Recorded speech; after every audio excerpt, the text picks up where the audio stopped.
The wind tore through the abandoned cornfields of Hawthorne, Ohio, rattling the skeletal stalks like 1,000 whispering hands. Moonlight spilled unevenly across the cracked dirt road, illuminating the decaying barn that had long since been forgotten by the townspeople. Some said the barn was haunted. Most said you were a fool to be out here at night, but Ethan Caldwell didn't care. At 17, reckless curiosity had always outweighed fear, and tonight he was determined to prove there was nothing out here but shadows. He tightened the strap of his backpack, feeling the cold metal of his flashlight press against his palm. His friends had dared him to spend the night near the old Hawthorne farm, a place with a reputation that sent shivers down the spines of anyone who lived within 10 miles. Locals whispered about the Whistler, a legend so terrifying it made parents lock their children indoors long before sundown. Ethan laughed to himself, forcing a smile that didn't reach his eyes. "It's just a story," he muttered. "A story." The first step into the cornfield was easy enough, the ground soft with the remnants of last year's harvest. But with every step, the world seemed to change. The air grew thicker, heavier, and the usual night sounds, crickets, owls, the distant hum of crickets vanished entirely.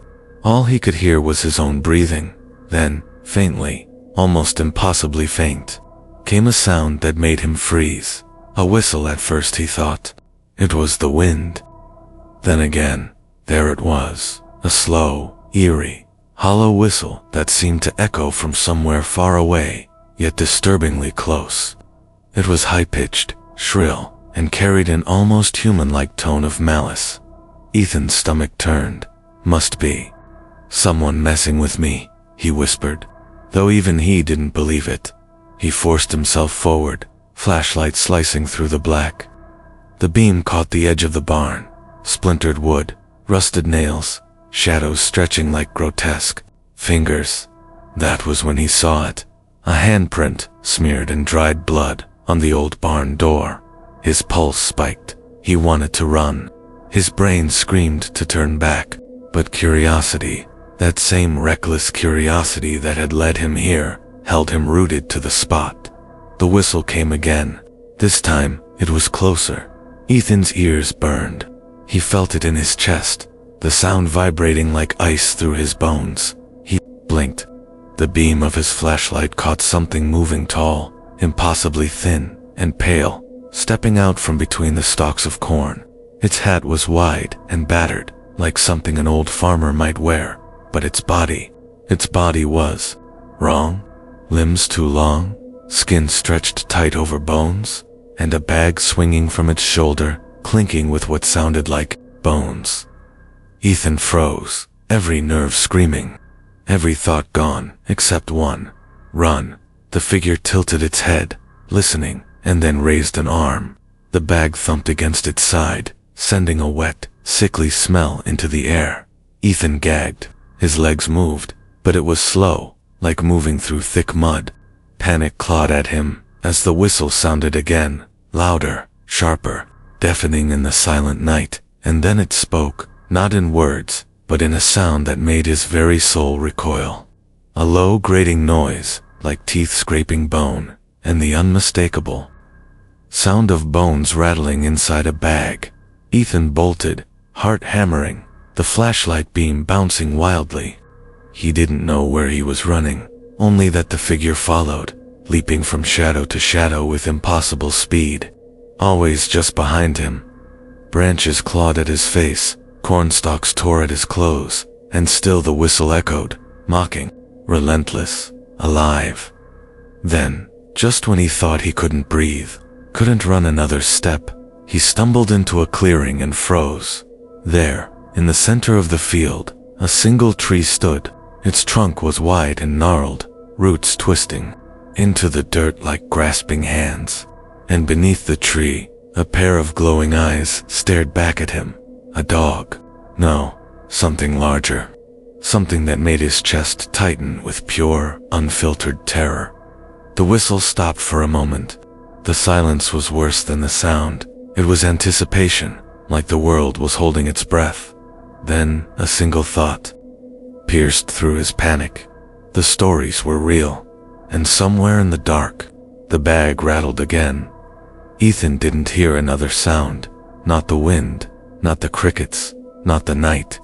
Only the whisper of the corn, the heartbeat in his ears, and the whistler's footsteps, closer, always closer. He had no idea if he would survive the night. But one thing was certain: whatever he had awakened in Hawthorne, Ohio, would not let him leave alive. Ethan's chest heaved as he pressed himself against the gnarled roots of the old tree, praying the darkness would hide him. The whistle had stopped, but the silence was worse than the sound. Every nerve in his body screamed that the creature was watching, waiting, calculating. The dog-shaped glowing eyes from the clearing blinked, then vanished. Ethan swallowed hard, forcing himself to move. One step, then another. He had to get out of the open field, had to find shelter, anything. But before he could take another step, the sound returned. A single, bone-chilling whistle, followed by the unmistakable thud of the bag against flesh. Closer, closer. The whistler was moving through the corn, but not like any human could. It didn't run, it flowed, slipping between the stalks, silent and fast, its shadow stretching taller than any man could ever be. Ethan's mind raced. He remembered the stories he had heard in town, half laughed at, half feared, whispered by old farmers at the diner. Stories of a boy who had killed his own father centuries ago, cursed to wander the fields forever, carrying a bag of bones. The whistler. Every tale ended the same way. Those who heard the whistle never lived to tell the full story. And yet, here he was, desperate. Ethan broke through the edge of the cornfield, stumbling toward the old Hawthorne farmhouse. Its windows were boarded up, paint peeling, roof sagging. Legend said the farm had been abandoned for decades after the last Caldwell disappeared under mysterious circumstances. Coincidence? Ethan didn't think so. He slid the flashlight beam across the walls and saw scratched symbols carved into the door, deep, frantic claw marks that smelled faintly of iron and decay. He swallowed the bile rising in his throat and forced the door open. Inside, dust coated every surface, and the air was thick and sour, like rot mixed with old hay. Ethan's flashlight revealed old furniture, overturned chairs, and bones. Small ones, human. He stumbled back, gagging. Then he heard it, the whistle. Inside the house, Ethan spun around, shining the flashlight down the dark hallway. Shadows danced. A soft, wet rattle echoed in the distance. The bag, the bones, and the whistler closer than ever. He backed into the corner, heart hammering.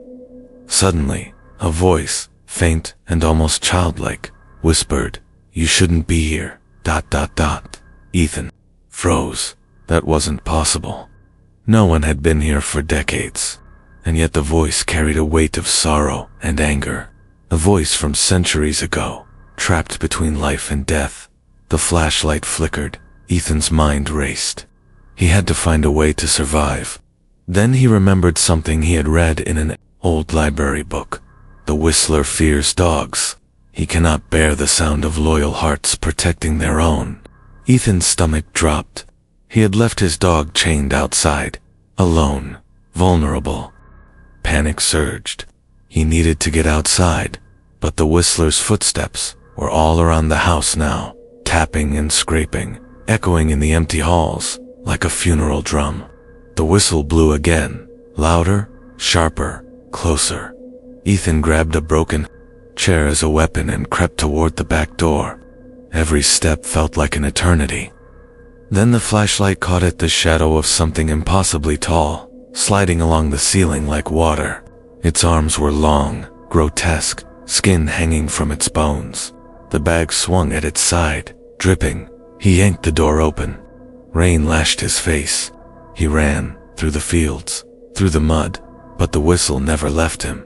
Every time he thought he had put distance between himself and the whistler, the whistle came again, closer, mocking, hungry. Then, from the darkness, a new sound, a deep, guttural growl. A dog. Ethan's heart lifted. His own dog, Rusty, had escaped his chain. Rusty leaped through the mud, barking furiously, teeth bared. The whistler froze mid-step. The bag rattled violently. The whistle warped into a shriek, then vanished. Ethan collapsed, gasping, as Rusty circled him protectively. He knew he had survived the night for now, but he also knew one terrifying truth. The whistler had marked him, and somewhere in the fields of Hawthorne, Ohio, the whistle would return. The storm had passed, leaving Hawthorne's cornfields drenched in mud and darkness, but the sense of dread lingered like a living thing. Ethan sat on the edge of the cracked road, Rusty pressed close to him, shivering. Every instinct screamed at him to leave town, to run far away. But curiosity mixed with fear kept him rooted. He had survived the night, but the whistler had marked him. He could feel it. Every shadow seemed longer, every gust of wind carrying the faint echo of a bone-chilling whistle. The next morning, Ethan returned to town, soaked, muddy, and pale. His friends had stayed home, too terrified to even approach the farm. But the whispers in town told him everything he needed to know. Hawthorne had a dark history, older than the town itself. An old man named Sherman Blackwood, who ran the local hardware store, had agreed to talk to him. "You've seen it," Sherman said, his voice low and shaking. "The whistler ain't no boy's story. That thing walks the earth carrying centuries of death with it." Ethan leaned in. "I need to know. Who or what 'tis it?" Sherman's eyes darted around the empty store. Long before Hawthorne was a town, back in the 1700s, a boy named Samuel Caldwell lived on those fields. Only child, wealthy family, but cruel. One day, his father went hunting for deer, came back empty-handed. Samuel, he was furious. They say he killed him, and not just killed him, he cut him up, took what he wanted, stuffed the rest into a bag. Ethan's stomach turned. "But that's insane." Sherman leaned closer. "It gets worse. His grandfather found out, tried to punish him, but the boy, he disappeared. Townspeople say his spirit became cursed. He wanders the fields, carrying a bag of bones from everyone he kills, whistling a sound that can freeze your soul." "And Rusty there?" Sherman nodded to the dog. "Dogs scare it. That's why it runs when it hears one. But if you're alone," his voice dropped, "you're easy prey." Ethan's mind raced. He had survived, yes, but only by luck. He had to know how to stop it.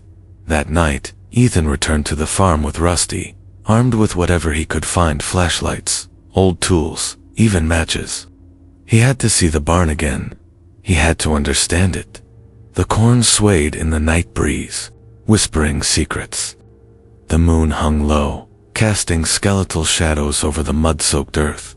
And then he heard it. The whistle, closer than before, and sharper. Ethan froze. Rusty growled low in his throat. A shadow moved at the edge of the field. Too tall, too thin, limbs that bent wrong. The bag rattled. The whistle warped into a scream of anguish and hunger. Ethan held his ground, flashlight trembling in his hand. "I know who you are," he called, voice shaking. "I know your story. I know your curse." The whistler stopped, its head tilted. Then it began moving toward him, slow and deliberate, limbs scraping the ground. A grotesque parody of a man walking. Ethan remembered Sherman's words. "Dogs scare it." Rusty barked fiercely, leaping forward, teeth bared. The whistler paused, almost hesitant. Its bag rattled violently. Then it disappeared into the shadows, with a final shriek that tore through the night air. Ethan exhaled, but relief didn't last. He realized something terrifying. The whistler knew he had survived, and in the darkness, among the corn, something moved, watching, waiting. He had survived part one of the whistler's hunt, but the night had only just begun.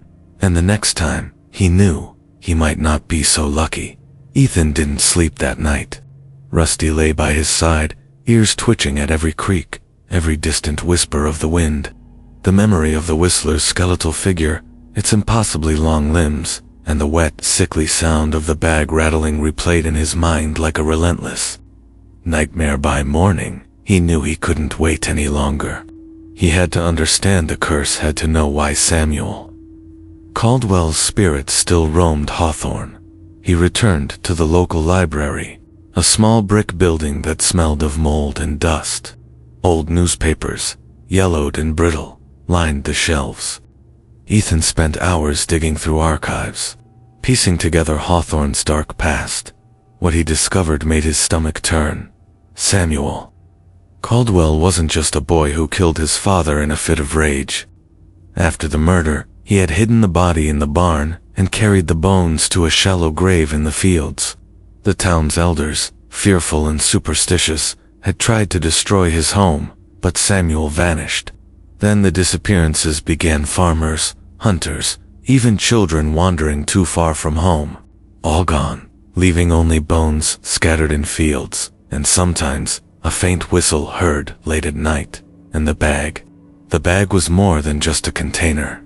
According to one old journal, it was a vessel of vengeance, enchanted by Samuel's grandfather, with dark rituals, binding Samuel's spirit to it and allowing him to roam the earth forever. Every bone rattled inside the bag was a mark of a victim, a piece of the curse that tied the Whistler to life, fanned to death. Ethan closed the journal, heart pounding.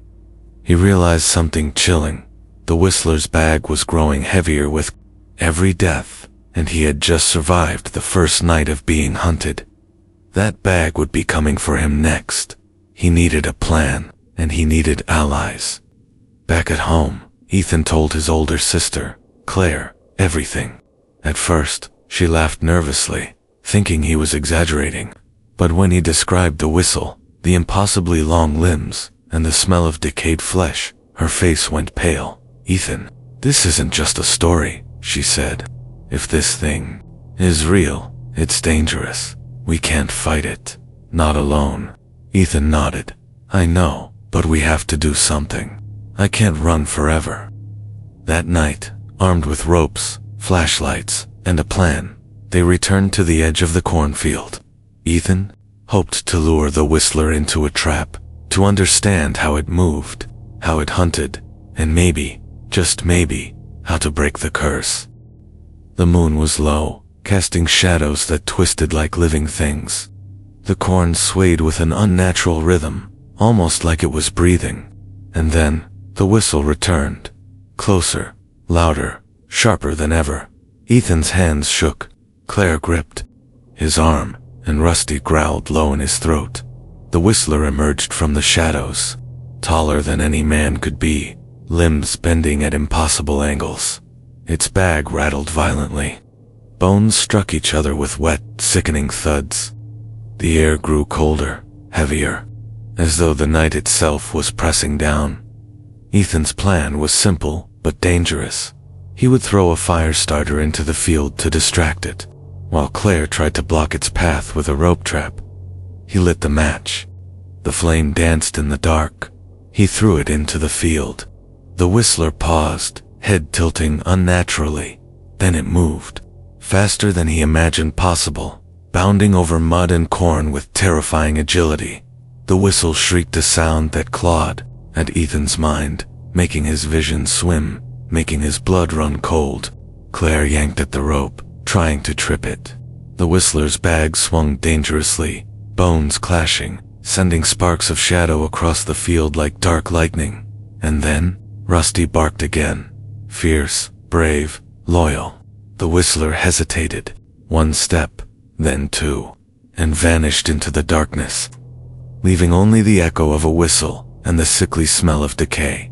Ethan fell to his knees, shaking. He knew something crucial now. Dogs alone could not defeat it. They could only buy time.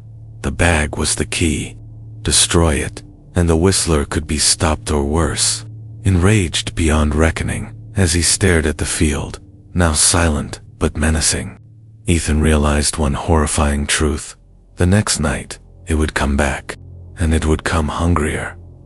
The first rays of dawn barely reached the edge of Hawthorne's cornfield. and Ethan felt like he hadn't slept in days. Rusty lay beside him, ears twitching at every distant sound, but the dog's presence no longer brought comfort. It reminded him that the Whistler could return at any moment. Claire had been silent most of the ride back home. Her face was pale, eyes haunted. Ethan could tell she was beginning to understand just how real and malevolent the Whistler was. "We need to find the bag," Ethan said, voice tight with fear and determination. "Everything points to it. That's the source of the curse." Claire swallowed hard. "And if we touch it, then we're either dead or we break it," he replied grimly. By nightfall, they were back at the farmhouse. The air was thick with the smell of wet earth and decay. Ethan remembered the first time he had seen the barn's interior, the scattered bones, the claw marks, the silence that screamed.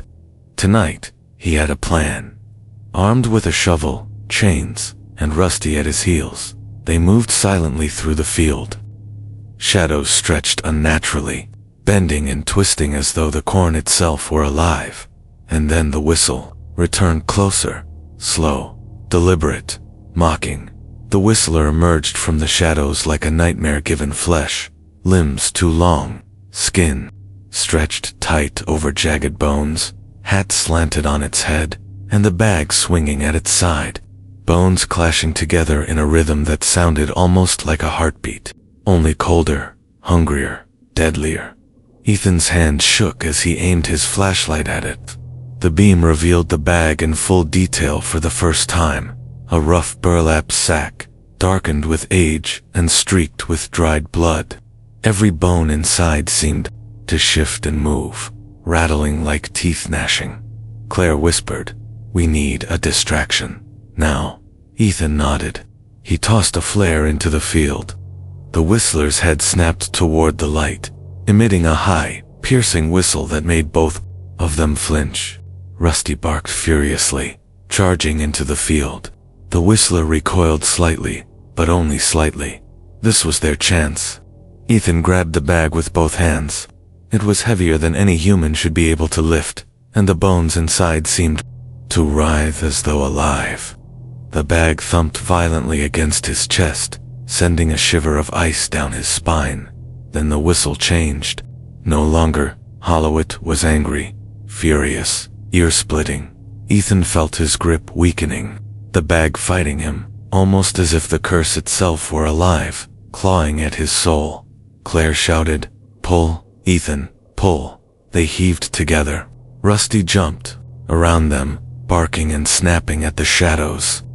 The Whistler lurched forward, reaching impossibly long arms toward them. But the dog forced it back. Finally, with a scream that tore through the night, Ethan and Claire dragged the bag toward the old tree at the center of the field. He raised a shovel and struck. The bag tore open. Bones spilled everywhere, clattering and rattling with unnatural speed. And then, the whistle stopped. The night grew eerily silent. Rusty's growls faded. The shadows seemed to shrink. Ethan and Claire stared at the pile of bones. It was over, for now. But then, one of the bones moved, a finger, and the bag, now empty, shrieked as if alive, flying across the field like a dark, vengeful spirit. Ethan staggered back. It's not dead." Claire's eyes widened. "We've only made it angry." From the darkness, a single whistle, echoed not distant, but inside their minds, deep, cold, and unrelenting. And then they saw it. The Whistler, emerging from the shadows, taller and more terrifying than ever, limbs stretching impossibly long, head crooked, bag now gone, but the hunger in its eyes unmistakable. Ethan realized a horrifying truth. Destroying the bag would not end the curse. It would only make the Whistler more dangerous. And in the shadows of Hawthorne, the Whistler had already marked their next moves. Ethan couldn't shake the feeling of being watched, even in his own bedroom. Rusty growled at empty corners, ears flattened, tail stiff. The air smelled faintly of decay, the same sickly odor that had clung to the Whistler in the fields. Every shadow seemed to stretch unnaturally. crawling along walls like living fingers.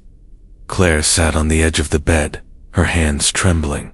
"It's following us," she whispered. "I can feel it." Ethan nodded grimly. He had felt it too. That whistle, it was no longer just a sound. It was a presence, a predator marking its prey. By dusk, they realized the whistler wasn't waiting. It was hunting. Every familiar street, every quiet corner of Hawthorne seemed infused with its presence. Doors creaked open on their own, windows rattled with invisible knocks, and faint whistle echoes drifted from alleys and rooftops. Ethan and Claire devised a plan. They had to stay together, always, and lure the whistler to a place where they could finally confront it. Night fell, thick and heavy. Rusty led the way, nose to the ground, ears alert. They moved through the woods near the outskirts of Hawthorne, following an abandoned trail that locals avoided. The whistle came faint at first, almost playful, then rising into a shrill crescendo that made their ears ring. Suddenly, the whistler appeared, stepping from the shadows of the trees like a nightmare given shape. Its arms were impossibly long, bending at angles that should have been broken. Skin stretched tight over jagged bones. The bag was gone, but its presence was far worse, pure malice and hunger in a living form. Rusty barked, leaping forward. The whistler recoiled, then lunged. Its movement was unreal, like liquid shadow, bounding over roots and underbrush with terrifying speed. Ethan felt the air whip past him as it slammed into the trees, shaking branches and dirt into their faces. Claire screamed as something slammed into her shoulder, a branch. No, the whistler's hand had grazed her, leaving her with an ice-cold burn, like flesh frozen in shadow. Ethan grabbed a branch and swung it desperately, but it passed through the whistler's arm as if it were made of smoke and darkness. Panic surged. Every instinct screamed run, but the whistler's whistle pressed against their minds, whispering their fear, their terror, their inevitable doom. They sprinted, zigzagging through the woods, Rusty darting ahead, snapping at shadows, but the whistler followed effortlessly, flowing like water between trees, limbs stretching impossibly to swipe at them. Then they stumbled into a clearing, moonlight spilling over a circle of gravestones half buried in the earth. Ethan's heart froze. They had entered the old Hawthorne cemetery, said to be cursed even before the whistler's time. The ground was uneven, bones occasionally jutting out, like forgotten reminders of the dead. And there it was, standing in the center, the whistler, taller, more grotesque than ever, eyes burning with hunger. Its bag was gone, but in its place, a new sound, deep, guttural, the snapping of invisible bones, like it was building itself anew. Ethan whispered, "It's evolving. It's learning." Claire grabbed his arm. "We need a plan. We need fire, light, something." Rusty barked furiously and ran in circles, hurting the whistler like a predator playing with its prey. The creature let out a terrifying whistle that pierced their very souls, bending the shadows around them into writhing, clawing shapes. Ethan realized with horror. Tonight, the whistler wasn't just hunting, it was toying with them, breaking their fear, pushing them toward exhaustion, preparing them for something far worse. And then, from behind the gravestones, a new movement, faint, human-like, but impossible to identify. Something or someone was watching them, hidden, waiting, drawn to the whistler's presence. Ethan and Claire exchanged a terrified glance. They were no longer alone in the cemetery. Ethan and Claire froze, hearts hammering. Rusty growled low, hackles raised, as the shadows around the gravestones seemed to shift and stretch, forming shapes that shouldn't exist. The whistler stood in the moonlight, its limbs impossibly long, bagless now, yet somehow heavier, hungrier, more alive than ever. Then the movement from behind the gravestones became clearer. A figure stepped out, and tall, draped in shadows, but human enough to be recognizable. Its face was hidden beneath a hood, but its presence radiated something older and darker than the whistler itself. Claire whispered, Who is that?" The figure moved closer, gliding rather than walking, and spoke in a voice that sent chills through their bones. "You can't stop it, but you can learn. You must understand it, or it will end you." Ethan stepped forward. "Who are you? What do you mean?" The figure raised a hand, and the air seemed to shiver with cold. "I am someone who has survived it. Someone who has seen the Whistler's curse from the beginning. That bag, it is only the beginning. The bones inside it are more than human. They are anchors of vengeance, pieces of its soul. Every victim feeds it, strengthens it, teaches it your fears." Ethan's stomach turned. "So, we can't fight it. We're just prey." The figure shook its head. "No, you can survive, but only if you confront the origin. You must return to where it began, to the land of the original, Caldwell Homestead. Only there can the curse be broken or chained again. But beware, the Whistler does not hunt like a man. It learns, adapts, and waits for you to falter. One mistake, one moment of fear, and it will consume you. The bag was destroyed, yes, but that only forced it to evolve. It has grown smarter, deadlier, faster." Rusty barked, sensing the tension, snapping at the shadows that seemed to twitch at the Whistler's side. The Whistler tilted its head, whistle rising in a sickening, bone-chilling melody that pressed into their minds, twisting their fears into reality. Claire clutched Ethan's arm. "We can't run forever. We have to do something." The figure stepped back into the darkness, voice fading. "Go, prepare. But know this: every step toward the homestead, every night you survive, the Whistler will hunt you harder. It will take more than courage. It will take cunning, and a strength you do not yet know you possess." Then the figure was gone, leaving Ethan, Claire, and Rusty alone in the cemetery. The Whistler's whistle echoed once more, closer, angrier, and then it retreated into the shadows, vanishing but not disappearing. Ethan took a shaky breath. "We have to go to the Caldwell homestead. That's the only way to stop it." Claire nodded, fear etched into her face. "Then we have to leave tonight, before it finds us again." But as they turned to leave, the Whistler's whistle rose from every direction at once, a symphony of horror.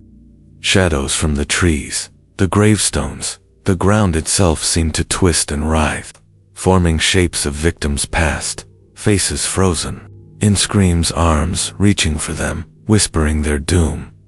Rusty barked furiously, circling them in a protective frenzy. Ethan realized a horrifying truth. The Whistler had grown more than a hunter. It had become an embodiment of every death it had caused, and it would not let them leave alive without a fight. The path to the Caldwell homestead was now more than a journey. It was a nightmare gauntlet, each step bringing them closer to the source of the Whistler's curse, and closer to their own potential deaths. Night had fallen over Hawthorne, but Ethan, Claire, and Rusty moved quickly through the mud-soaked forest. Every rustle of leaves, every snapping branch made Ethan's heart leap. The Whistler was out there, somewhere, watching, learning, waiting for the moment they faltered.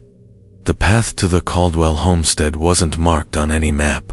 It was overgrown, forgotten, cursed. According to the old survivor, every step forward was a test. Every night survived was a battle of wits, courage, and fear. "Do you think we can make it?" Claire whispered, clutching Ethan's sleeve. Ethan didn't answer. His eyes scanned the darkness. Every shadow seemed to twist into human shapes, some reaching, some laughing silently, some frozen in screams.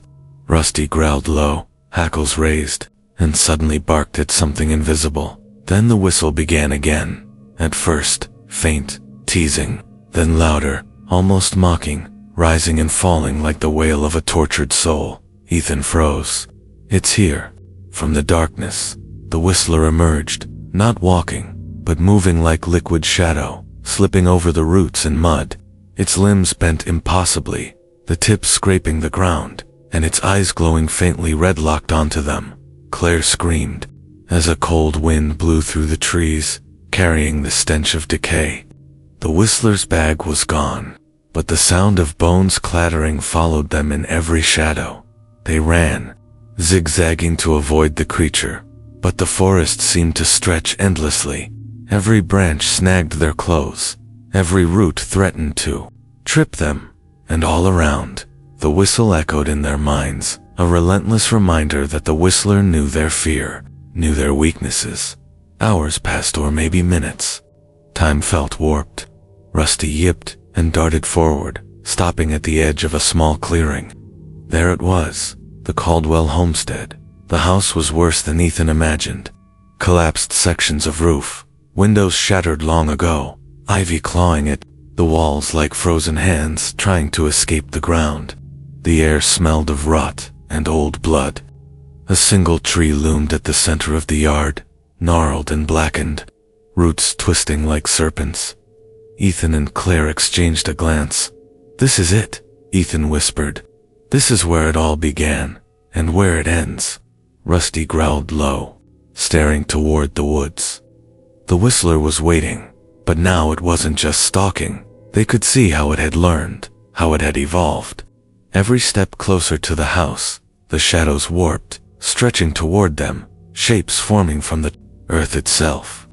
The whistle was louder now, sharper, echoing from every corner. Ethan took a deep breath, forcing himself to focus. "We have to go inside," he said, voice tight. "There's something here. Something that can end it." Claire nodded, trembling. Together, they stepped onto the porch. Rusty growled as the floorboards creaked under their weight. The house smelled of death, of decay that had festered for centuries. And as they reached the front door, the whistler appeared at the edge of the yard, taller, angrier, limbs twisting in unnatural ways, its whistle shrieking in fury. Ethan's stomach dropped.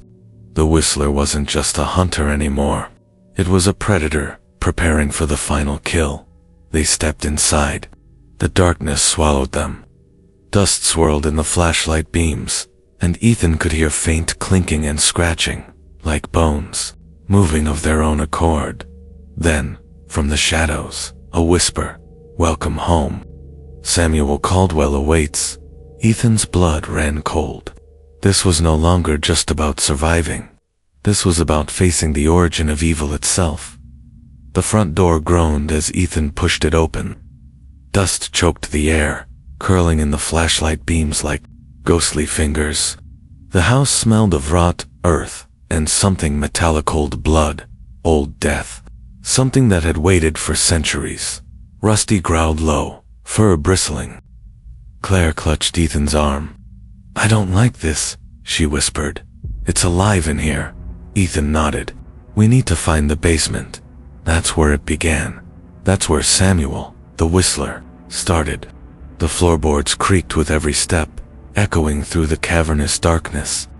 Shadows seemed to twist and stretch, crawling along the walls like living things.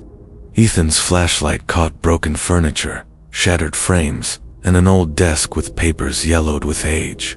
One paper in particular made him pause. It was a journal written in a shaky hand, dated back to the 1700s. Claire leaned closer, read it. Ethan did. The entries described Samuel Caldwell, the boy who had killed his father, the rituals his grandfather had forced upon him, and the curse that bound his spirit to the land. Every word made the air colder, every sentence heavier, pressing against them like a physical weight. The boy's soul is anchored to the bones. The bones carry his rage. He will learn. He will hunt, until all are broken. The bag holds his tether, but it is not the master, it is the leash.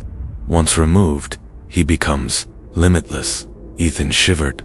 The journal confirmed what the survivor had said. The bag had been destroyed, but now the whistler was free, evolving, unstoppable, unless confronted at its source. A sudden noise made them both freeze.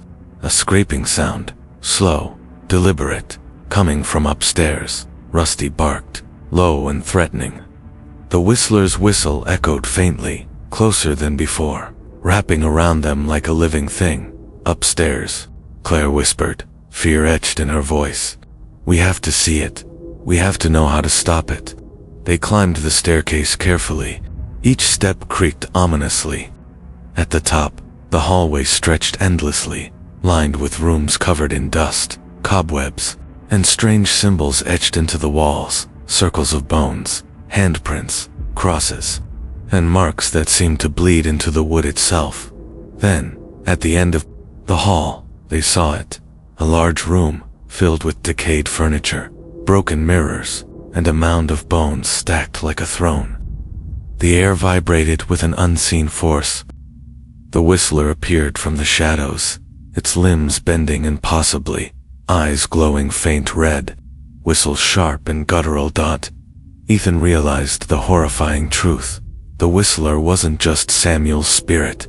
It had absorbed the pain, anger, and fear of every victim it had taken over the centuries, becoming something more than human, more than spectral. It was an embodiment of vengeance itself. Claire gasped. How do we fight that? Ethan's mind raced.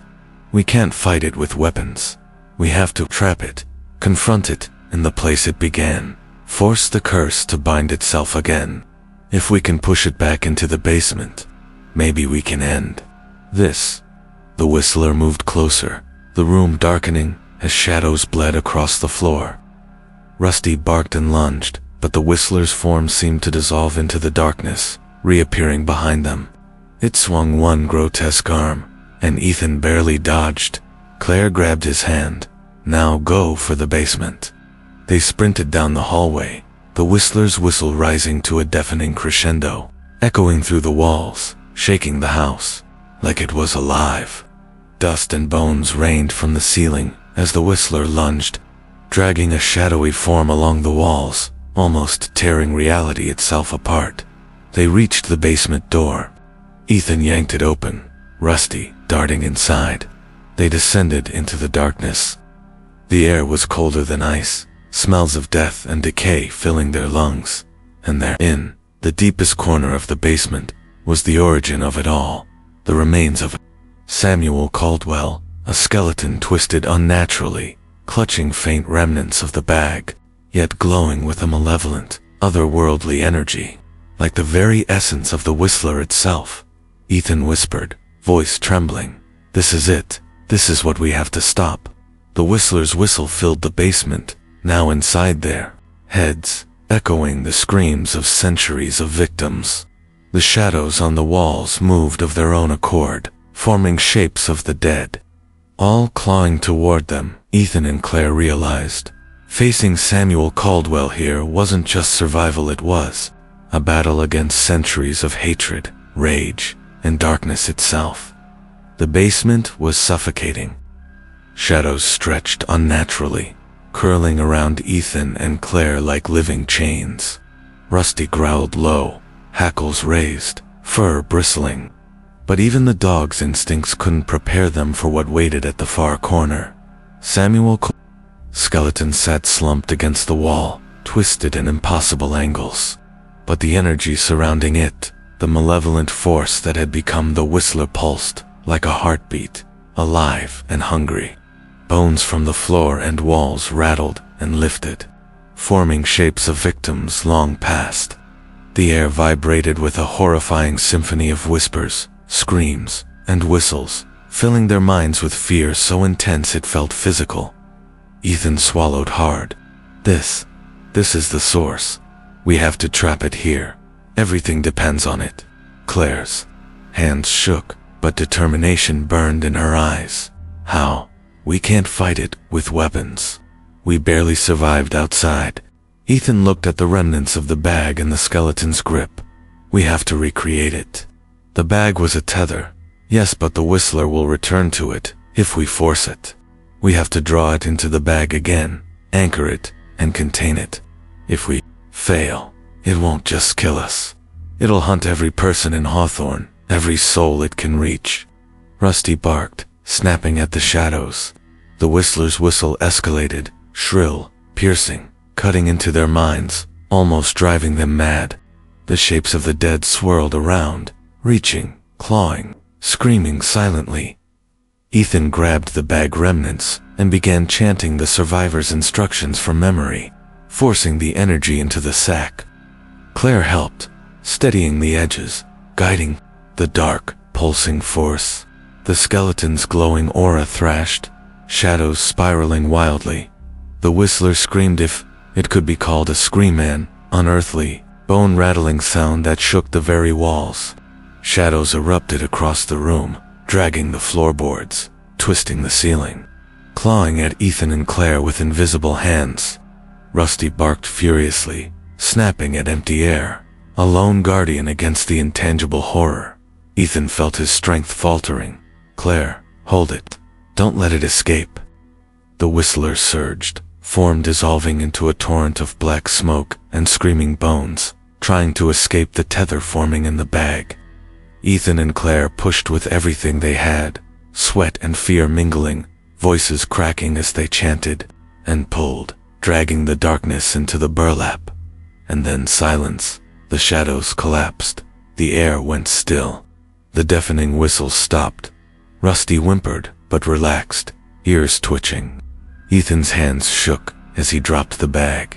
It lay on the floor, heavy, inert, filled with a strange, malevolent weight, but finally contained. Claire exhaled shakily. Is it over? Ethan looked at the basement, the house, the shadows. For now, but his voice faltered. The bag holds it. Yes, but the whistler isn't gone. It's trapped, bound, and it will wait for the next person to disturb it. The realization hung in the air. Centuries of horror had been contained, but not destroyed. The whistler's wrath would not fade. It only slept, and in the dark corners of Hawthorne, its presence lingered, waiting for the next foolish soul. Rusty nudged Ethan's hand. He looked down and saw the dog's eyes reflecting the dim light, ears twitching at something unseen. Ethan shivered. Even in victory, they were not free. They had survived, but the whistler had left its mark on them. A fear that would never fully fade. Claire whispered, almost to herself, "We did it. But at what cost?" Ethan nodded, voice hollow. "We survived.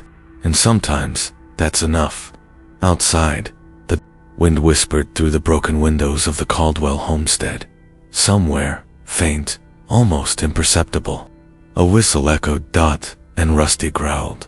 The story was over, for now. But in Hawthorne, shadows never truly rest.